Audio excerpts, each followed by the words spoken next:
ہندوؤں کے ہاں دو الفاظ بہت عام ہیں، گیان اور دھیان۔ گیان سے مراد ہے معرفت، علم، اور دھیان یہ ہے توجہ کرنا، میڈیٹیٹ کرنا، مراقبہ کرنا۔ اور یہ دو گویا کہ ان کے ہاں ان کی عبادات کے بڑے مستقل سے۔ اسلام میں بھی جو اعتکاف کی ایک شکل رکھی گئی، ایک تو اعتکاف مسنین کہلاتا ہے، وہ کسی بھی وقت، سال کے کسی بھی حصے میں کسی بھی وقت کچھ دیر کے لیے انسان نیت کر لے کہ مسجد میں داخل ہو کر بس اللہ کے ساتھ لو لگائے گا، کسی سے بات نہیں کرے گا، متوجہ نہیں ہوگا، اللہ کو یاد کرے گا، مراقبہ کرے گا۔ اور وہ 1 گھنٹے کا بھی ہو سکتا ہے، 2 گھنٹے کا، 1 دن کا بھی ہوتا ہے۔ یہ ہے نفلی اعتکاف، جب بھی آدمی چاہے۔ بلکہ بعض حضرات جو ذرا زیادہ حساب کتاب کے، دین کے معاملے میں بھی زیادہ حساب کتاب پیش نظر رکھتے، وہ یہ کرتے ہیں مسجد کے لیے جب نماز کے لیے آتے ہیں تو اعتکاف کے لیے نثار کرتے ہیں، تاکہ یہ وقت ان کا اعتکاف میں بھی شمار ہو جائے۔ میرا خیال ہے یہ تو ذرا کچھ اللہ تعالیٰ کے ساتھ جو ہے کسی قدر کچھ وہ سودے والی بات ہے کہ آپ آئے ہیں نماز کے لیے، اور اس میں آپ اعتکاف کا بھی جو ہے، لیکن یہ کسی اور وقت میں اگر آدمی کرتا ہے،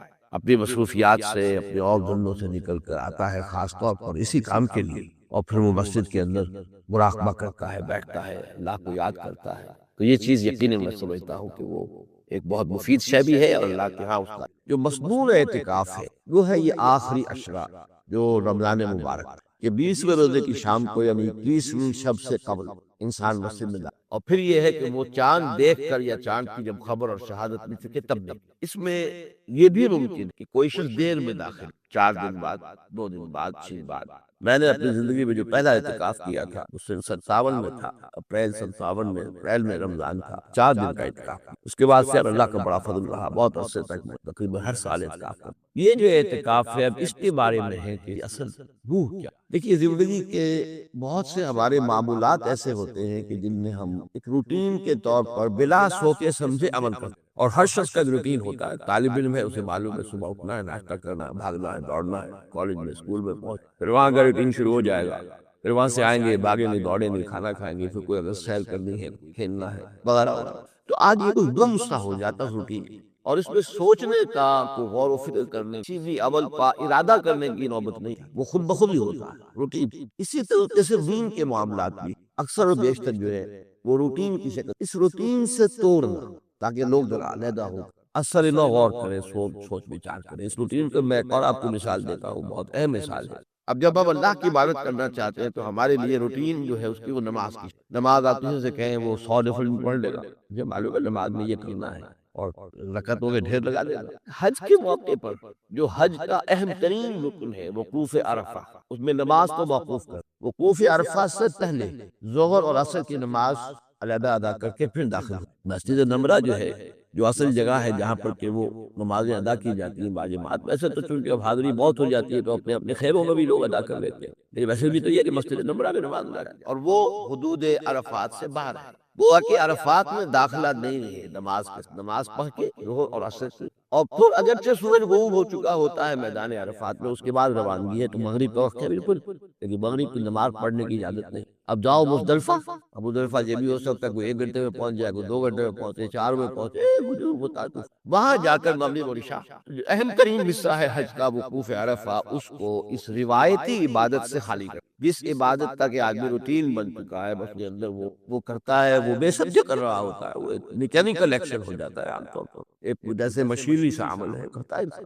اس کو روک کر تاکہ یہاں اب دعا کرو، الدعاء مخ العبادہ، دعا ہوا العبادہ، جو میں نے 2-3 دن، اب ظاہر بات ہے دعا تو وہ شخص کرے گا کہ جس کو پہلے سے بھی کوئی دعا کی عادت ہو، کبھی اللہ سے کو ہم کلام ہونے کا کوئی اس کو موقع ملتا ہو، کبھی تنہائیوں کے اندر وہ اللہ سے ہم کلام ہوتا ہو۔ ایک تو یہ کہ مسجد میں گئے، نماز پڑھی، نماز کے بعد امام صاحب نے بھی دعا مانگی، آپ نے بھی دعا مانگی، اللہ نہ خیر سر، یہ تو پھر وہی روٹین ہے، وہ ریچول ہے، وہ ایک رسم ہے، وہ ایک میکینیکل ایکشن ہے جو ہو رہا ہے۔ انفرادی طور پر علیحدگی میں دعا مانگنا، وہ تو در حقیقت ایمان کے اگر کیفیات جو ہے وہ انسان کے اندر راسخ ہو چکی ہو تبھی وہ دعا ہوتی ہے۔ مخاطبہ اور مکالمہ، اس پر علامہ اقبال کا جو ایک پورا لیکچر ہے، میننگ آف پریئر ان اسلام، غالباً 30واں لیکچر، بہت وہ صفیانہ دعا کی حقیقت پر، یہ تو یہ ہے کہ انائے صغیر، یہ ہمارے اندر ایک انا ہے، میں، اور ایک ہے انائے کبیر، جس کا کہ قرآن مجید میں سب سے بڑا مظہر جو ہے سورہ طٰہٰ ہے، انا اللہ لا الہ الا انا فاعبدنی، اے موسیٰ میں ہوں اللہ اور میرے سوا کوئی معبود نہیں، بس وہ انائے کبیر ہے، وہ بھی بہت بڑی میں ہے، انفائنائٹ ایگو، انائے مطلق اور ایک چھوٹی سی انا ہمارا انائے صغیر، جب وہ مشرف عام میں سامنے یہ ملتا مکالمہ ہوتا ہے، یہ ہے دعا۔ ختم نبوت کے بعد اہم ترین دینی منصب مجددین کا ہے۔ ان اللہ یبعث فی هذه الامة على راس كل ذات عام من يجدد لها دینها۔ اللہ تعالیٰ اس امت میں ہر صدی کے سرے پر ایسے لوگوں کو اٹھاتا رہے گا جو اس کے دین کو تازہ کر۔ سنن ابی داؤد کی روایت ہے، مجددین کا سارا تصور اب نوٹ کیجئے کہ 1000 برس تک سارے مجددین عالم عرب میں آئے۔ عمر بن عبدالعزیز سے شروع ہو جائیے، عمر بن عبدالعزیز ہیں، اور پھر امام ابو حنیفہ ہیں، امام شافعی ہیں، امام مالک ہیں، امام احمد ابن حنبل ہے، غزالی ہے، ابن تیمیہ ہے، شیخ عبد القادر جیلانی، گنتے جائیے سب سے سب کہاں۔ اور جیسے ہی 1000 برس ختم ہوئے، الف ثانی شروع ہوا، دوسرا 1000 سال امت کی تاریخ کا۔ مرکز سطل جو ہے اس امت کا ہندوستان کو منتقل کر دیا۔ اسپرچول سینٹر آف گریویٹی، روحانی اور علمی مرکز سطل ہندوستان کا منتقل۔ 11ویں صدی کے مجدد اعظم شیخ احمد سرہندی رحمۃ اللہ علیہ، پوری دنیا میں ان کے سطح کا کوئی انسان آپ کو 11ویں صدی میں نظر نہیں آئے گا، اور ان کا سلسلہ مجددیہ نقشبندیہ پورے ترکش بیلٹ کے اندر پھیلا ہوا۔ اسی سال ایک بہت بڑی کانفرنس ہوئی ہے لاس اینجلس میں، سلسلہ مجددیہ نقشبندیہ کی ایک بہت بڑی کانفرنس ہوئی ہے، لخن بھی اس میں شریک ہوا۔ اگرچہ وہاں بہت سی غلط چیزیں بھی شامل ہیں، لیکن اندازہ کیجئے یہ سلسلہ پورے ترکش بیلٹ میں، امام شامل سے کوئی نہیں بچے، یہ پوری ترکش بیلٹ میں، افغانستان سے شروع ہو جائیے۔ صبغت اللہ مجددی یہ کون سے اس کے نام سے ہے، یہ 12ویں صدی ہجری کے مجدد اعظم ولی اللہ دیگنی رحمۃ اللہ علیہ۔ اس دور میں صرف ایک شخص اور نظر آتا ہے دنیا میں ان کا امباسڈر، اور وہ شیخ محمد ابن عبد الوہاب ہیں، لیکن اگر ایک ترازو میں رکھ کر دونوں کو تولیں تو کوئی تقابل نہیں دونوں کے۔ جامع معقول و منقول میں ظاہر و باطن چاروں ڈائمنشنز کے حوالے سے جامع ترین شخصیت صاحب ولی اللہ دہلوی کی ہے۔ 6ویں صدی ہجری میں جہاد بہت سے ہوئے ہیں، سنوسی نے بھی جہاد کیا ہے، مہدی سودانی نے بھی کیا ہے، لیکن سب سے عظیم جہاد سید احمد بریلوی اور شاہ اسماعیل سعید رحمہ اللہ، وہ کہاں ہوا؟ ہندوستان۔ 14ویں صدی میں یوں تو ہمارے ہاں بہت سے لوگوں نے اپنے اپنے مجدد جو ہیں منتخب کر لیے ہیں۔ تھانوی حضرات کے نزدیک مولانا اشرف علی تھانوی رحمۃ اللہ علیہ 10واں مجدد جامع المجددین ہے۔ بریلوی حضرات کے نزدیک شاہ احمد رضا خان بریلوی وہ بہت بڑے مجدد ہیں وغیرہ وغیرہ، لیکن میرا اپنا تجزیہ ہے، میں اپنی پوری کتاب میں بھی واضح کر چکا ہوں۔ علماء کے طبقے کی عظیم ترین شخصیت مجدد اعظم 14ویں صدی کے شیخ الہند مولانا محمود حسن اسیر مالٹا، جس کو انگریز نے گرفتار کر کے ہندوستان میں نہیں رکھا، مالٹا میں رکھا ہے۔ اقبال کے نفس سے لالے کی آگ تیز، ایسے قدر فرا کو جمن سے نکال دو۔ اس کے علاوہ جو عظیم شخصیتیں ہندوستان نے پیدا کی ہیں، ان کے پاس ان کے برابر بھی کوئی شخصیت عالم عرب میں نہیں۔ اقبال جیسا مفکر کہیں ہے، مولانا مودودی جیسا مصنف کہیں ہے، مولانا الیاس جیسا مبلغ کہیں ہے۔ عالمی سطح پر عالم عرب ہو یا عالم عجم ہو، اگر کوئی ڈنکا بول رہا ہے تو مولانا مودودی کی کتابوں کا ہے، مولانا الیاس کی تبلیغی جماعت کا ہے، اور دنیا کے کسی گل سے اٹھنے والی کسی جماعت کا عالمی سطح پر کوئی اثر نہیں۔ سب اپنے اپنے علاقے کے عزم اپنے اپنے علاقے میں کام ہے، کوئی کسی کو جانتا بھی نہیں۔ اور فلسفیکل لیول پر، انٹلیکچوئل لیول پر علامہ اقبال واحد شخص سے کوئی دوسرا ہے ہی نہیں۔ تقابل تو وہاں کیا جائے جہاں کوئی دوسرا ہو، تو دوسرا ہے ہی نہیں۔ یہ کیا سب کچھ یوں ہی ہو رہا ہے، ایٹ رینڈم ہو رہا ہے، یا کوئی حکمت خداوندی ہے؟ تدبیر خداوندی جو ہے،